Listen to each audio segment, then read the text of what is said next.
Selamat datang di ruang VVIP, ruang karya tanpa batas.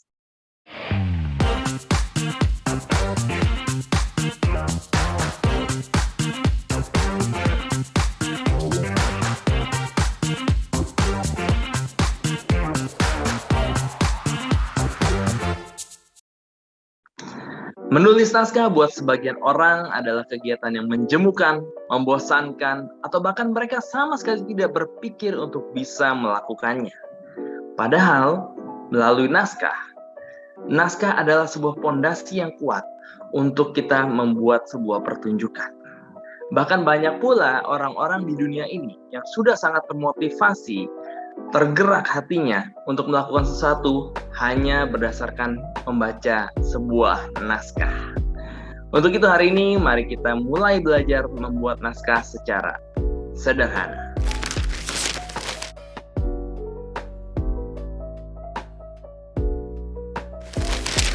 Sebenarnya kalau misalnya ditanya apa sih persiapan membuat naskah? Kalau menurut saya, melalui pengalaman pribadi, saya tidak mempersiapkan hal-hal khusus. Ya, saya tidak pernah tuh mempersiapkan, jam segini sampai jam segini saya akan menulis naskah, jam segini sampai jam segini saya akan menulis naskah, saya akan melakukan sesuatu untuk menulis naskah. Tidak sih, tidak ada persiapan yang spesial. Buat saya persiapannya sih sebenarnya cuma satu, yaitu niat sebenarnya, ya. Dan melalui niat itu, naskah itu akan terbentuk, gitu. Contohnya seperti ini. Misalnya, saya ingin membuat naskah. Nah, niat itu dulu yang harus dibangun.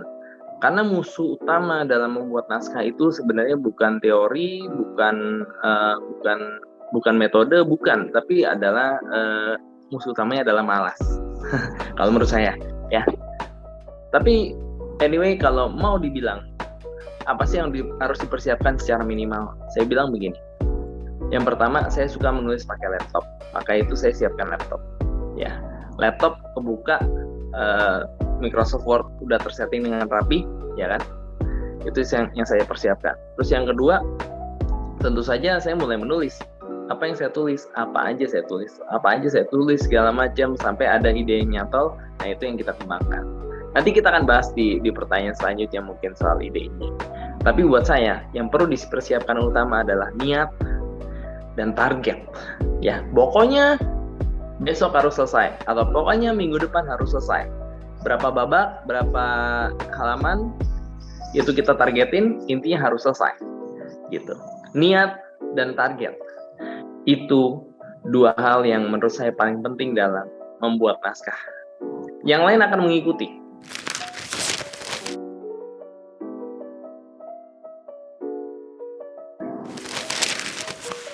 Sebenarnya kalau mau dipatokin langkah-langkah membuat naskah secara sederhana apa aja, sebenarnya nggak ada patokannya nih teman-teman. Ya nggak ada patokannya, karena menulis naskah itu sangat bebas, harus bebas dan harus bisa mengekspresikan sesuatu.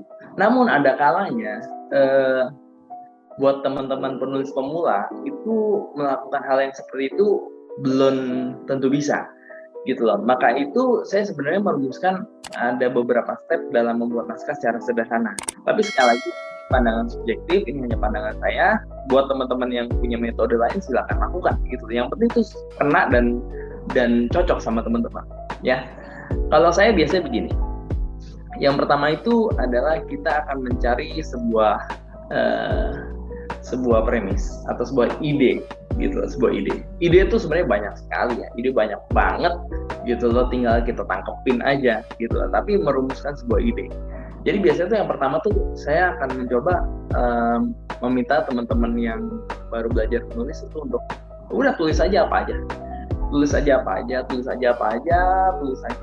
semua sembarangan ditulis. Benda-benda yang kamu lihat itu kamu tulis aja. Kamu sambung-sambungin aja. Misalnya rice cooker kamu sambungin sama kursi. Nah, itu akan menimbulkan cerita apa, ya? Akan menimbulkan cerita apa? Topi disambungin sama mobil. Ya, itu menimbulkan cerita apa? Ya, misalnya ada seorang yang menemukan topi, tiba-tiba di depannya ada mobil, ya kan? Ada mobil apa? Mobil siapa itu? Nah, di situ akan memicu ide-ide baru, ya. Ada seseorang yang melihat mobil, tiba-tiba di dalamnya ditemukan topi. topinya warna apa? Warna putih. Warna putih ada bercak darah. Kenapa nih?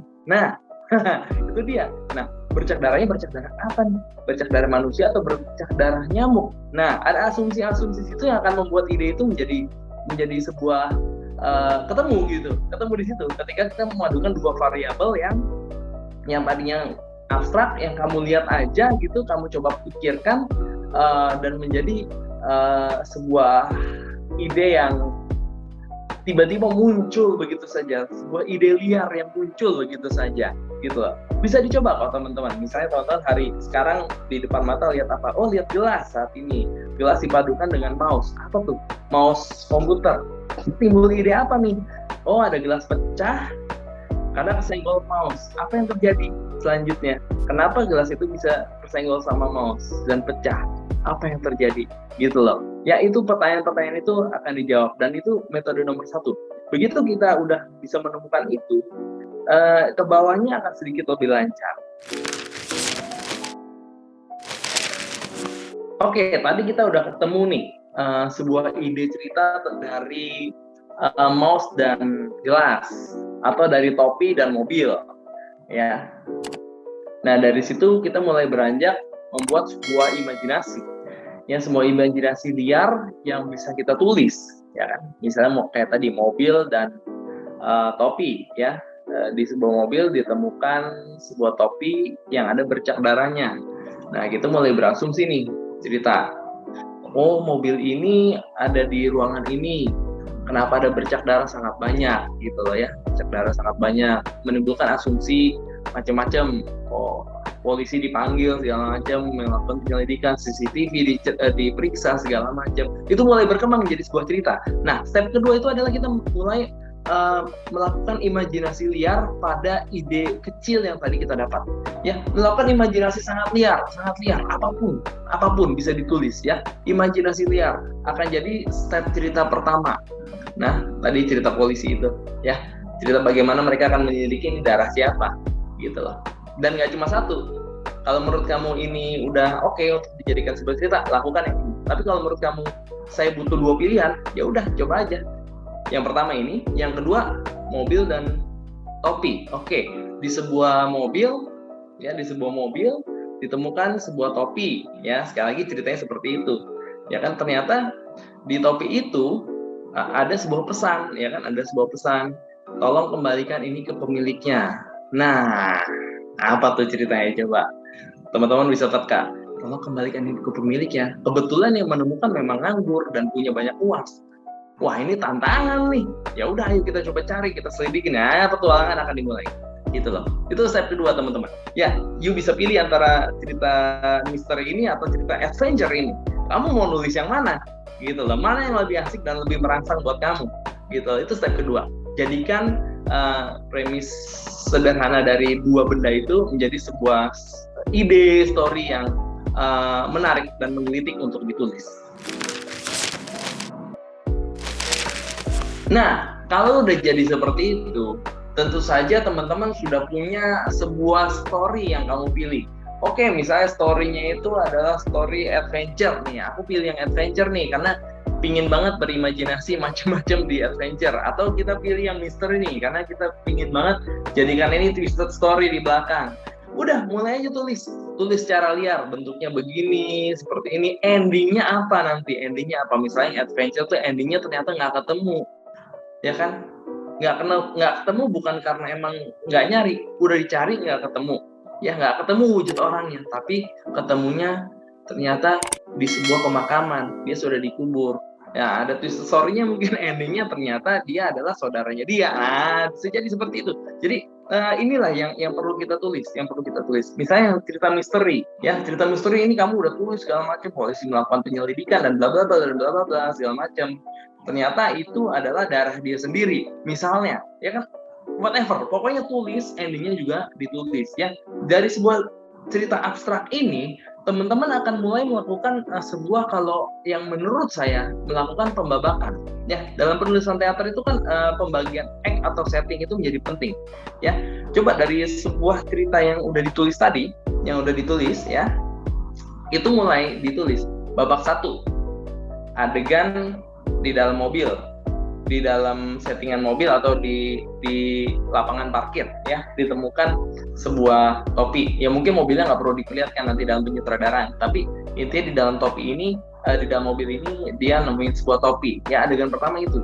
Apa yang ingin dicapai dari adegan itu? Ya adegan pertama itu misteri mulai dicari segala macam. Adegan keduanya apa nih? Ya adegan keduanya sang tokoh utama atau polisi ini mencoba melakukan penelitian dan ditemukan fakta-fakta yang menggelikan gitu misalnya. Ya seperti itu.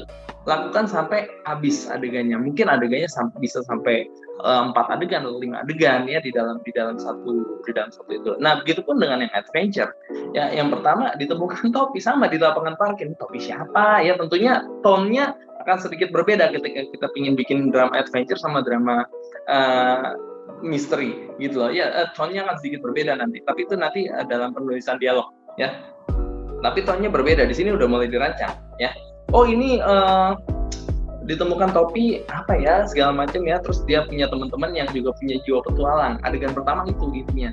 Ya udah kita memutuskan untuk mencari pemilik topi ini. Tapi tentunya ada perdebatan di sini ya, apa yang terjadi tuh? Ada yang setuju, ada yang nggak setuju, tapi akhirnya semua setuju untuk mencari. Ya jangan lupa endingnya di pemakaman misalnya ya, setelah capek-capek nyari, endingnya adalah di pemakaman dan di situ terungkap semuanya. Jadi teman-teman, step ketiga itu adalah menjadikan sebuah story yang kamu tulis cukup panjang dalam mungkin 2 jengkal jari saya atau 1 jengkal tangan saya ini menjadi beberapa step pembabakan ya, 1, 2 beberapa step perbedaan setting gitu lah ya, 3, 4, 5. Kalau pingin dramanya panjang sampai 90 menit mungkin bisa jadi berapa adegan gitu loh. Pokoknya habis dari itu kamu bikin seperti ini dulu sehingga nanti akan sangat membantu ke step selanjutnya. Jangan lupa like, share, dan komen video ini agar semakin banyak lagi teman-teman yang bisa berkarya tanpa batas. Jangan lupa untuk subscribe channel ini. Thank you.